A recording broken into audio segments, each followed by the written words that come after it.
Assalamualaikum warahmatullahi wabarakatuh. Selamat datang kembali di dalam pembahasan materi tentang matematika. Pada kali ini kita akan membahas tentang bab barisan dan deret, yaitu subbabnya adalah deret aritmatika. Nah, sekarang kita coba pelajari ya. Pada materi sebelumnya saya sudah membahas tentang barisan aritmatika serta barisan geometri. Nah, pada barisan aritmatika kita mengenal yang istilahnya adalah beda atau B. Rumusnya adalah UN dikurangi UN-1. Sedangkan untuk menentukan suku KN dari barisan aritmatika adalah seperti ini. UN sama dengan A plus N-1B. Ini pada barisan aritmatika. Sedangkan pada barisan geometri, kita kenal istilahnya adalah R atau rasio. Itu rumusnya adalah UN dibagi UN-1. Sedangkan untuk menentukan suku KN-nya dari barisan geometri adalah UN sama dengan A kali R pangkat N-1. Ini untuk rumus-rumus ini dihafalkan ya. Silakan dipahami dan dihafalkan. Nanti akan kita pakai lagi pada materi-materi berikutnya. Oke, sekarang perhatikan pada gambar berikut ini. Di sebelah kiri ada anak yang sedang berjabat tangan. Coba, jika ada 2 orang, berapa banyak jabat tangan yang terjadi? Ya, jika ada cuma 2 orang saja, maka yang jabat tangan yang bisa terjadi itu cuma satu ya. Misalkan ini si A dengan si B. Maka untuk jabat tangannya ya antara si A dan si B itu berarti cuma satu. Jadi kalau misalkan 2 orang itu jabat tangan yang terjadi itu hanya satu. Tapi ketika misalkan ada 3 orang, misalkan ada A, ada B, ada C. Berapa banyak jabat tangan yang terjadi? Nah, berarti contohnya seperti ini. Jabat tangan antara A dan B. Jabat tangan akan ada 2 orang ya, antara 2 orang. Bisa A dengan B, bisa A dengan C, ini kan 2. Terus bisa juga B dengan C. Berarti berapa? Jadi, berapa banyak jabat tangan yang terjadi jika 3 orang, maka yang bisa terjadi adalah 3 orang atau 3 jabat tangan ya, 3 jabat tangan. Nah, terus selanjutnya jika 4 orang berapa? Terus misalkan di ruang kelas kalian atau teman sekelas kalian itu ada berapa contohnya? Ada berapa siswa? Nah, kalau misalkan ada 30 siswa, berarti berapa banyak jabat tangan yang bisa terjadi? Nah, nanti silakan kalian coba sendiri ya. Kalian hitung ketika nanti ada 4 orang berapa, ada 5 orang berapa, ada 6 orang berapa, dan seterusnya. Nah, dari tabel yang jumlah jabat tangan yang sebelumnya, diperoleh seperti ini. Jika ada 2 orang, maka jumlah jabat tangannya ada 1. Tapi ketika ada 3 orang, ya, maka akan terjadi atau banyaknya jabat tangannya adalah ada 3. Tetapi kalau 4 orang, ya, 4 orang, maka jumlahnya ada 6. Kalian bisa menjelaskan kenapa kok 6? Nah, seperti ini ya. Misalkan A, B, C, dan D. Ini ada 4 orang. Maka jabat tangannya bisa A dengan B, bisa A dengan C, ya, bisa A dengan D. Ini ada 3. Terus kemudian bisa juga C dengan D, bisa B dengan D, bisa B dengan C. Berarti jumlahnya berapa? Ini kan? 1, 2, 3, 4, 5, 6. Ada 6 ya? Ada 6 jabat tangan yang bisa terjadi jika 4 orang. Nah, kalau 5 orang, nah kalian nanti bisa menjumlahkan hasilnya berapa? Nah, ketemunya adalah 10. Dari urian jumlah jabat tangan merupakan penjumlahan dari barisan bilangan. Seperti ini adalah penjumlahan. Nah, jadi yang namanya deret bilangan, ya deret bilangan itu adalah jumlah suku-suku penyusun barisan bilangan. Jadi, deret itu adalah penjumlahannya. Contohnya 1 tambah 2 tambah 3 dan seterusnya. Kalau ditambahkan itu dinamakan dengan deret. Di sebelumnya itu kita sudah membahas barisan ya. Kalau barisan itu pakai koma, nah sedangkan deret itu pakai tanda plus atau penjumlahan. Coba nanti kalian tulis ya, kalian coba sendiri tulis deret bilangan berikut. Yang pertama adalah deret bilangan kelipatan 2. Nah, kalau kelipatan 2 gimana? Berarti ya 2, terus kemudian tambah 4, kemudian tambah berapa lagi? Tambah 6, dan tambah seterusnya. Ini namanya deret bilangan yang kelipatan 2, yang positif ya. Terus kemudian yang kedua adalah deret bilangan kelipatan 5. Kelipatan 5, tetapi yang lebih besar dari 20. Kalau lebih besar dari 20 berapa? 21, 22, 23, dan seterusnya. Tetapi yang kelipatan 5, berarti 25. Terus berapa? 30 ya, 30, terus kemudian 35. Ini yang merupakan kelipatan 5. Dan seterusnya. Nah, yang nomor 3 coba deret bilangan ganjil yang lebih dari 10. Kalian coba sendiri ya. Nanti angkanya berapa saja. Oke, sekarang diperhatikan di sini ada foto dari Bapak matematikawan ya dari Jerman yang namanya Carl Friedrich Gauss. Ya, dan dia adalah seorang matematikawan dari Jerman yang telah menunjukkan bakatnya sejak kecil. Jadi sejak kecil dia itu sudah menunjukkan bakat-bakatnya, cerdik, cerdas. Ketika duduk di kelas 4 SD, guru matematikanya memberikan soal penjumlahan bilangan 1 tambah 2 tambah 3 tambah 4 dan seterusnya sampai tambah 100. Nah, seperti ini, seperti ini. Tetapi si Friedrich ya, si Gauss ini ya, si Gauss ini itu tanpa membutuhkan waktu yang lama langsung menjawab yaitu 5050. Nah, gimana cara si Gauss ini sampai ketemu 5050? Nah, contohnya seperti ini. Ini adalah penyelesaian dari Gauss, yaitu seperti ini. Kita tulis angka 1 tambah 2 tambah 3 sampai tambah 100. Seperti ini ya. Ini adalah soalnya. Kemudian, dia itu mengambil angka yang pertama dengan angka yang terakhir. Seperti ini. Nah, ini. Berarti 1 ditambah 100. Kalau 1 tambah 100 adalah 101 ya. Yang ini dan yang ini. Terus kemudian, mengambil angka yang sebelahnya lagi, yaitu angka 2 dan 99. Ini juga hasilnya 101, gitu kan? Nah, dan seterusnya sampai yang terakhir adalah tengah-tengahnya. Nah, ketika dijumlahkan angka 101-nya, itu berapa banyak? Nah, ternyata di sini ketemunya adalah 50 kali 101. Jadi 101-nya sebanyak 50 kali. Sehingga totalnya adalah jika dikalikan, hasilnya 5050. Jadi tanpa harus menghitung satu-satu ya. 1 tambah 2, 3. 3 tambah 3, 6. 6 tambah 4, 10. Dan seterusnya. Ini kan kelamaan. Nah, menggunakan cara ini maka bisa langsung diperoleh hasilnya, yaitu 5050. Nah, dari hasil tadi, perhitungan penjumlahan, kita coba cermati kembali deret bilangannya. 1 tambah 2 tambah 3 dan seterusnya sampai tambah 100. Apakah bilangan pada deret di atas membentuk barisan? Gimana? Membentuk barisan apa tidak? Apakah ada polanya? Barisan kan harus ada polanya ya. Dari 1 ke 2, 2 ke 3, itu ada polanya ya, sehingga ini merupakan barisan aritmatika ya. Ini merupakan barisan.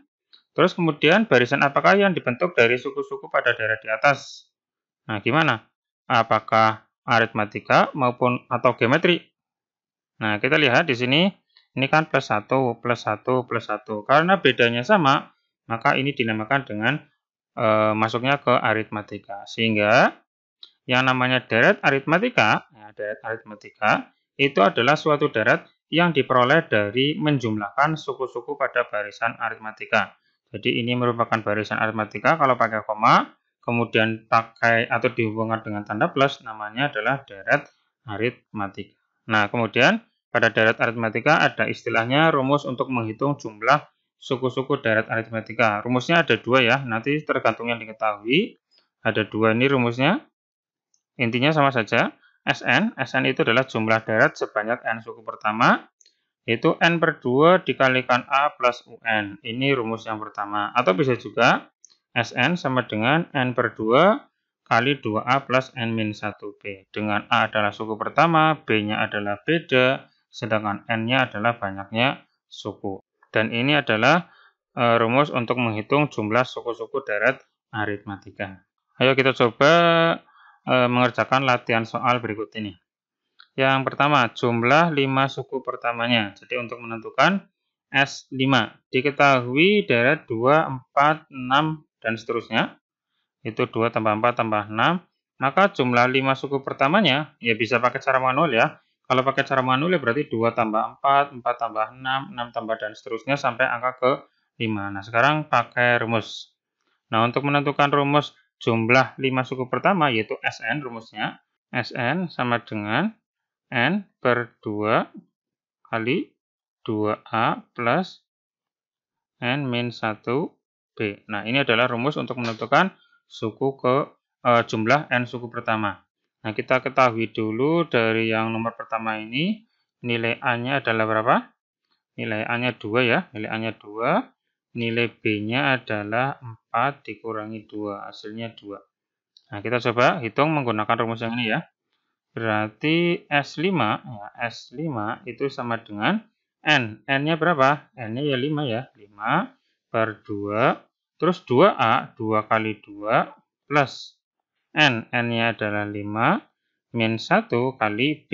B-nya adalah 2. Nah, coba kita hitung. 5 per 2. 2 kali 2 berapa? 4 ya. 4. Terus kemudian 5 kurangi 1 adalah 4. 4 kalikan 2 yang ini berarti 8. Ditambah 8. 4 tambah 8 adalah 12. 12 yang ini dengan 2 yang ini jadinya 6. 12 bagi 2 jadinya 6. Berarti hasilnya adalah 5 kali 6 sama dengan 30. Jadi jumlah 5 suku pertamanya adalah 30. Nah, coba nanti kalian tentukan untuk yang nomor 2, nomor 3, dan nomor 4 ya. Dengan deret aritmetikanya yang berbeda-beda. Silakan nanti kalian coba sendiri. Nah, coba sekarang berlatih dengan soal yang kontekstual ya. Jadi ada di sekitar kita. Contohnya seperti ini. Jumlah produksi suatu pabrik pada setiap bulannya membentuk deret aritmetika. Jika banyak produksi pada bulan keempat, nah di sini yang diketahui, berarti suku keempat ya, yaitu U4 adalah 17 ton. Nah, seperti ini. Kemudian dan jumlah produksi selama 4 bulan pertama, berarti S4 sama dengan 44 ton, maka banyak produksi pada bulan kelima. Yang ditanyakan adalah U5 sama dengan berapa. Nah, seperti ini. Dari yang diketahui, kita bisa mencari atau menentukan A-nya dan B-nya dengan seperti ini contohnya. Untuk menentukan Sn-nya sendiri, rumusnya kan Sn sama dengan apa? N per 2 kali A plus UN. Ini rumus yang satunya lagi ya. Silakan coba nanti kalian cek lagi rumusnya. Terus kemudian Sn-nya sudah diketahui, yaitu S4 adalah 44. Terus N-nya berarti 4 per 2. Terus A-nya lagi dicari ya. Plus UN. Nah, UN-nya adalah ini, 4. U4-nya yaitu 17. Nah, kemudian ini 4 dibagi 2, itu kan 2. 2 perkalian kalau pindah jadi pembagian, pindah ke depan jadi pembagian. Sehingga jadinya 44 per 2 sama dengan A plus 17. 44 bagi 2 adalah 22. Terus 17-nya pindah ruas, kalau penjumlahan pindah jadi pengurangan, min 17 sama dengan A. Nah, berarti nilai A-nya adalah berapa? 22 dikurangi 17, yaitu 5. Nah, ini adalah suku pertamanya atau nilai A-nya. Nah, kemudian untuk menentukan selain A, berarti kan harus tahu B-nya dulu ya. B-nya juga harus diketahui. Nah, untuk menentukan B-nya berarti dimasukkan ke mana ini? Masukkan ke sini bisa ya. U4. Sedangkan U4 itu sendiri, ya, U4 sama dengan A plus 4 min 1 B. Kayak gini kan? Ya, ini adalah rumus UN. Nah, U4-nya sudah diketahui yaitu 17 sama dengan A-nya 5 plus 4 min 1 adalah 3 kali B. Berarti 17, 5-nya pindah ke depan jadi min 5 sama dengan 3B. 17 kurangi 5 adalah berapa? 12 ya. 12 sama dengan 3B. Sama dengan, berarti B-nya adalah 12 dibagi 3. 12 bagi 3, 4 ya. Nah, B-nya 4, A-nya 5. Ini sudah diketahui semua nih. Nah, yang ditanyakan tadi adalah U5. Nah, U5-nya, U5 sama dengan A. Untuk UN-nya sendiri saya tulis dulu ya rumusnya. UN untuk aritmatika sama dengan A plus N min 1B. Nah, terus kemudian yang ditanyakan U5. Berarti A-nya adalah 5, plus N, N-nya adalah 5, min 1 kali B, B-nya adalah 4. Sama dengan 5 plus 5 kurangi 1 adalah 4, kalikan 4. Berarti sama dengan berapa ini? 5 ditambah 16, berarti 21. Nah, 21 ini adalah suku ke-5-nya, 21. Oke, seperti itu ya. Ini adalah soal nomor pertama. Silakan nanti kalian coba nomor 2 dan nomor 3 untuk menghitung tabungan aset, dan panjang kawat ya. Kalian coba sendiri pakai rumus UN aritmatika maupun SN aritmatika. Oke, terima kasih untuk pembahasan kali ini yaitu tentang materi deret aritmatika, dan semoga kalian paham. Sampai ketemu lagi nanti di pembahasan materi berikutnya. Cukup sekian dari saya. Assalamualaikum warahmatullahi wabarakatuh.